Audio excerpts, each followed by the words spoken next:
it's being reported that officials in a number of different states are now changing their election systems over fears of foreign countries being able to interfere with their elections. Now, this, of course, comes in the heels of 13 indictments into Russian oligarchs for interfering in the 2016 elections. So what are they actually doing? They're apparently returning to paper ballots. Awesome. Now, this isn't because the Russians hacked the election. No, there's no evidence of that. I'm not saying there's any evidence of that. I don't actually think it happened. And even if they did, there's no evidence that votes have been changed. Now, DHS said that 21 states did have their electoral systems penetrated by the Russians for the election, but there was, of course, no evidence of anything being tampered with. So, as a result of that, a lot of these states are going, nope, we're not going to do these. We're not going to use these voting machines anymore. These are unreliable. These are unaccountable. These can be hacked. These can be changed. We're going to go to the paper ballot, which I think is a great idea. Now, Virginia already uses paper ballots, but Pennsylvania's governor this month ordered election officials to assure new election equipment produces a paper record. That's a step in the right direction. But in Georgia, lawmakers are considering returning to a paper ballot. So that is wonderful. That is excellent. Not only that, but officials in some states have been applying for security clearances so they can be briefed on classified information and potential threats to their elections. Because a lot of election officials are concerned that Russia or in any other country may try to influence the midterms through either misinformation or through targeting the U.S.'s election infrastructure. This is according to the Boston Globe. So yes, this is related to Russiagate, but I think it's actually going towards something positive. And I think is a good thing. I mean, I've been in favor of hand-counted paper ballots for years. I have been advocating for accountability in elections because right now the voting machines that we have too many problems.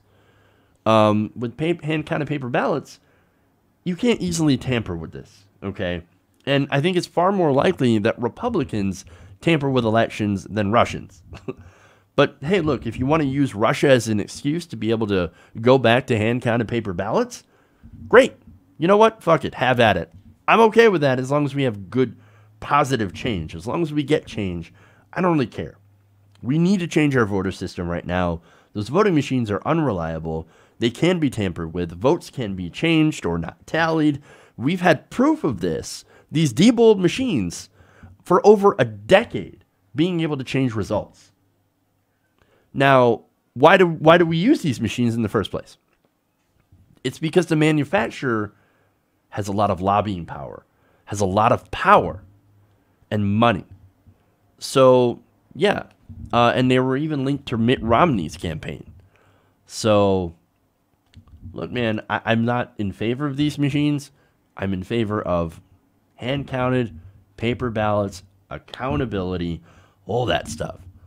So if you are, if you're really worried, and I said this before, if you're really worried about election interference, then hand-counted paper ballots is the way to go. It's absolutely the way to go. It's the best way to ensure electoral integrity. So, but that's not the only thing, right? So, yes, we should go back to paper ballots. Also, what we should do is we should do anything that we can to increase voter turnout. Now, Republicans, they don't like that. They tend to win when there's less voter turnout, when less people are able to go out and vote. So, and they try to depress it with things like voter ID laws and closing down certain polling stations. No, we got to fight against that, right? The Democrats, you got to fight against that, right? Don't just focus on Russiagate and Russian interference and Facebook and social media. No, what the Republicans are doing on the ground with voter suppression, we need to eliminate that. Okay, we need to get rid of that voter suppression.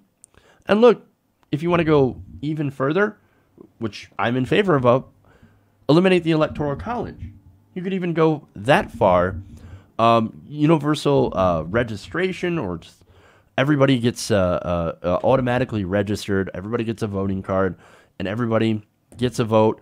Voting holidays, there's so many different things that we can do to increase voter turnout to get people out to the polls, and that will eliminate any sort of effect from interference. Because look, we had interference, right? We had Russian interference that happened. That doesn't mean it swayed the election. And I want to be very, very clear on my thoughts of that. There was Russian interference, but memes did not defeat Hillary Clinton. Okay? She was still a terrible candidate.